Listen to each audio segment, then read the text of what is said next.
खुलुमबाय बेयो बड'लेण्ड इंखं टेलिभिजन दिनै 30 अक्ट'बर 2023 समबारखालि सानसेनि बरादखौ नोंथांमोननि खाथियाव लाबोदों आं सदानन्द दैमारिया।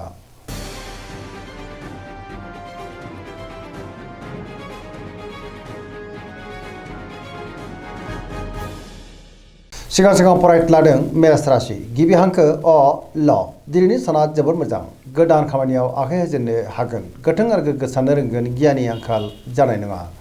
मावनो लानाय खामानिखौ दिनै थि समावनो आरो गोरलैयैनो मावफुंनोबो हागोन देहाया मोजाङैनो थागोन सोरबा लोगोनिफ्राय मोजां खौरां मोननोबो हागौ रांखावरियाव मोजां बेफार फालांगियावबो मोजां आयाबो दिनै बांनो हागौ गुबुनजों मोजां सोमोन्दो लाखिनोबो रोंगोन न'खराव अनलायनाय फैगोन समाजाव मान बांगोन फरायसाफ्रा दिनै फरायनायाव गोसो दुंखांगोन आरो मोजां फिथाइ मोनगोन लाइमोनफ्रा जोबोद रमान्टिक जागोन आरो गावबा गावनि गोसोनि साननायखौ फोरमायनोबो हागोन पजिटिभ एनार्जिनि गोहोम गोग्लैगोन।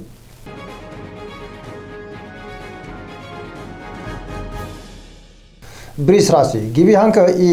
उ ब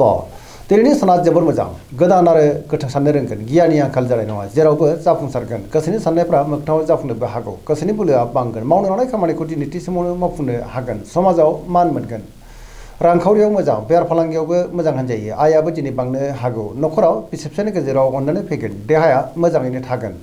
लाइमोनफ्रा दिनै जोबोर खुसि जागोन पजिटिभ एनार्जिनि गोहोम गोग्लैगोन।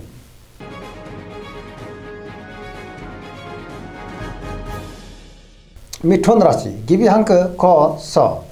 दिनैनि साना मोजां आरो गाज्रि गेजेरजों बाबेलांगोन गोसोआव गोनो गोथो साननाय फैगोन नेगेटिभ एनार्जिनि गोहोम गोग्लैनोबो हागौ समाजाव लोगो लेवानि आंखाल जानोबो हागौ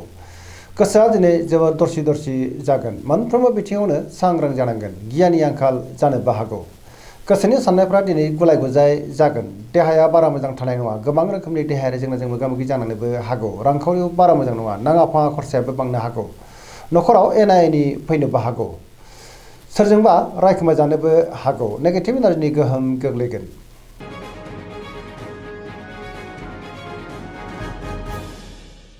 कर्कट राशि गिबि हांखो ड ह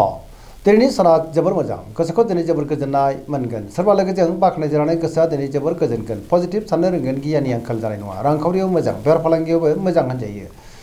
गोथों आरो गोग्गो साननो रोंगोन समाजाव लोगो लेवा बांगोन देहाया दिनै मोजाङैनो थागोन अब्लाबो नाथाय जानाय लोंनायाव सांग्रां जानांगोन फरायसाफ्रा दिनै फरायनायाव गोसो दुंखांगोन आरो मोजां फिथाइ मोननोबो हागोन।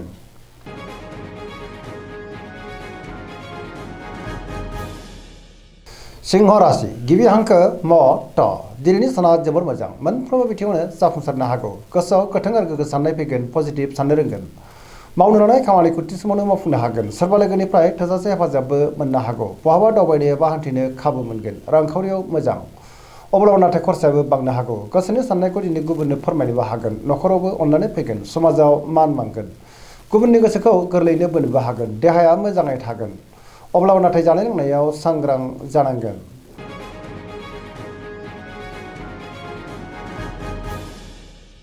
कन्या राशि गिबि हांखो फ ट दिनैनि साना जोबोर मोजां पजिटिभ एनार्जिनि गोहोम गोग्लैगोन मोनफ्रोमबो बिथिङावनो जाफुंसारगोन गोसोआव गोथों आरो गोग्गो साननाय फैगोन गियाननि आंखाल जानाय नङा सोरजोंबा बाख्नायजानानै गोसोआ दिनै जोबोर गोजोनगोन रांखावरियाव मोजां बेफार फालांगियावबो मोजां होनजायो गोबां मुंदांखा सुबुंजों दिनै लोगो मोनज्लायनोबो हागौ पजिटिभ एनार्जिनि गोहोम गोग्लैगोन आरो पजिटिभ साननो रोंगोन।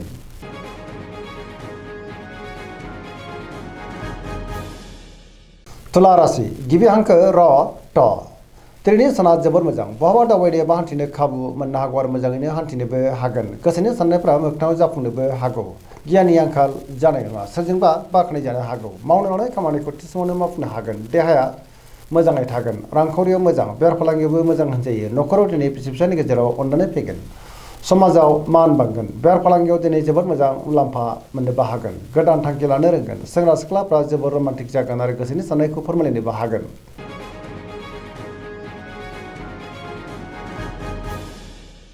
वृश्चिक राशि गिबि हांखो न स दिनैनि साना जोबोर मोजां गोसोखौ दिनै जोबोर गोजोननाय मोनगोन सोरजोंबा बाख्नायजानोबो हागौ गोसोआव गोथों आरो गोग्गो साननाय फैगोन गियाननि आंखाल जानाय नङा सोरबा गोजाम लोगोजों बहाबा लोगो मोनज्लायनाय गोसोआ दिनै जोबोर खुसि जागोन गोथों आरो गोग्गो साननो रोंगोन बहाबा थाङोब्ला दिनै जोबोर मोजां आरो मोजाङैनो हान्थिनोबो हागोन पजिटिभ एनार्जिनि गोहोम गोग्लैगोन देहाया दिनै मोजाङैनो थागोन फरायसाफ्रा दिनै फरायनायाव गोसो दुंखांगोन आरो मोजां फिथाइ मोननोबो हागोन।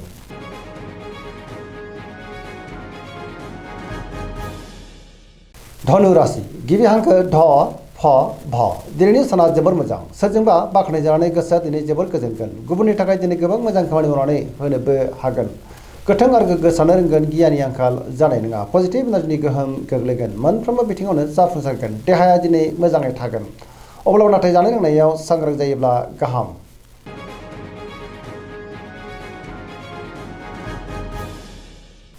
मकर राशि गिबि हांखो ख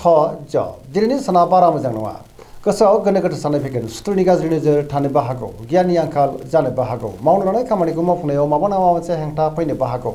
रांखावरियाव बारा मोजां नङा नाङा फाङा खरसाया बांगोन बेफार फालांगियावबो दिनै बारा मोजां नङा होनजायो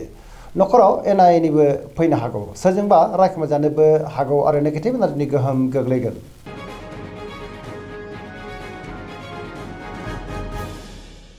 कुम्भ राशि गिबि हांखो ग स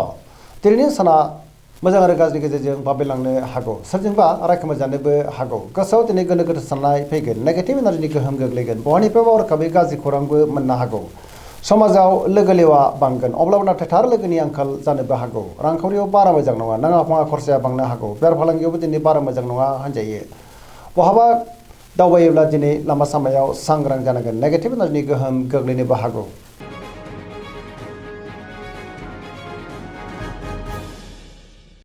मीन राशि गिबि हांखो ड स दिनैनि साना मोजां आरो गाज्रिनि गेजेरजों बाबेलांनो हागौ गोसोआव गोनो गोथो साननाय फैगोन गुबुननि थाखाय नाङा फाङा जेंनायाव गोग्लैनानैबो हागौ लामा सामायाव सांग्रां जानांगोन रांखावरियाव बारा मोजां नङा नाङा फाङा खरसाया बांनो हागौ बेफार फालांगियाव बारा मोजां नङा होनजायो न'खराव अनलायनाय फैगोन सोरजोंबा नाथाय रायखोमाजानोबो हागौ लाइमोनफोरनि गोसोआ दिनै जोबोर आला खाला जागोन फरायसाफ्रा दिनै फरायनायाव गोसो दुंखांगोन आरो मोजां फिथाइ मोनगोन अब्लाबो नाथाय नेगेटिभ एनार्जिनि गोहोम गोग्लैनोबो हागौ सांग्रां जानाया गाहाम दिनैनि राशि फरायनाया एसेनोसै जोबनायाव बेखौनो खावलायो जाहाथे नोंथांमोना सानफ्रामबो जोंनि बे बड'लेण्ड इंखं टेलिभिजनखौ नायबाय थायो आरो साबस्क्राइब खालामो लोगोसे लाइक खालामो आरो शेयार खालामो एसेनोसै गोजोन्थों